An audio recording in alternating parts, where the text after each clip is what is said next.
Hello, my speech is going to be about biased news reporting for news outlets such as CNN and MSNBC. Today's generation are no longer getting their news and their information from news outlets such as CNN or MSNBC, like their parents did growing up. Experts now have determined that a lot of news reporting are very biased, especially in the last 2 years. Journalism experts such as Don Lemon is one of the journalists who are probably known most for being biased in his news reporting.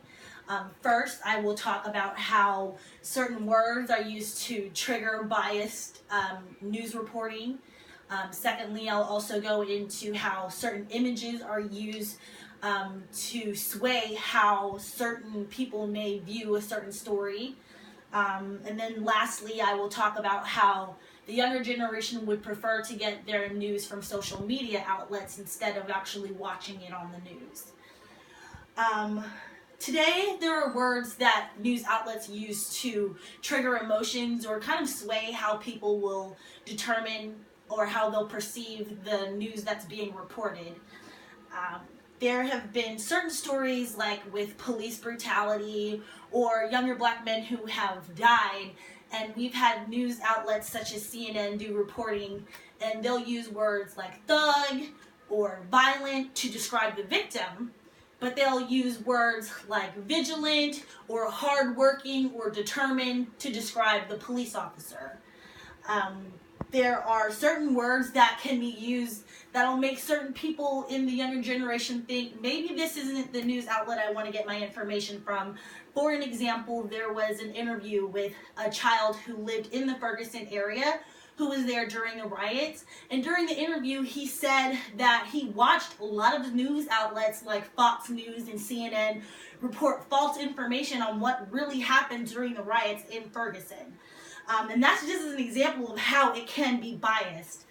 And CNN has been known to apologize for using certain words to describe victims, such as black men, as thugs or as ghetto, when really they should have just been using the proper information that was given to them to report the story.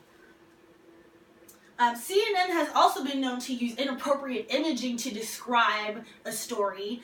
Another example is the Sandra Bland murder or suicide, whichever one you would consider that.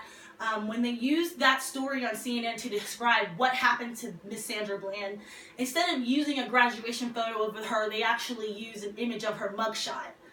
And there were many photos that they could have used. She was actually a professor, so instead of using an image of like her graduation photo or a picture of her in her sorority, they used the last photo image of her, which was her mugshot. And another example is what's happened with the Trayvon Martin situation. If you remember how they used to describe Mr. Zimmerman, they described him as hardworking. They described him as someone who was outgoing and really wanted to protect their neighborhood. So using images of him wearing a safety badge or being in the neighborhood and doing security, images like that were used to skewer the audience's image of Trayvon Martin, and they depicted him as a troubled child and Mr. Zimmerman as someone who was just there to help the situation.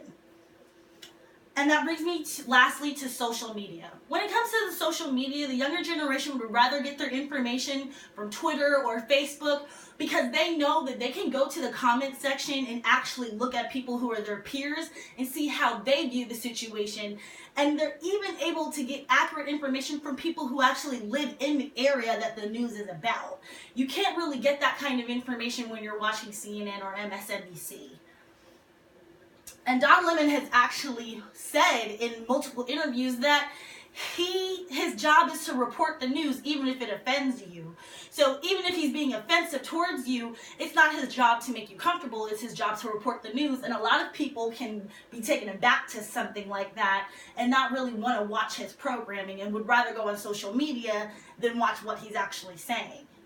In conclusion, I did just want to state that the younger generation, we have mobile devices, so it makes it easier for us to get our information online via Twitter and Facebook. But we also get our information because we realize there are a lot of information that's being spoken on the news that's not very accurate. First, I did tell you about certain words that is being used to describe certain news information, such as a victim and a murderer. And then we also secondly talked about images that are used to skewer how we may view a certain situation or how we may view a person. And then lastly, we spoke about social media, which is mainly about how we are really using social media to get our news instead of really trusting the biasness that's been shown on news outlets. I did use my information, and I do have my work cited on my pages. I mainly use my work from What is a Liberal from Bernard Gilbert, and he definitely talks about a CBS insider exposing how biased news can be reported.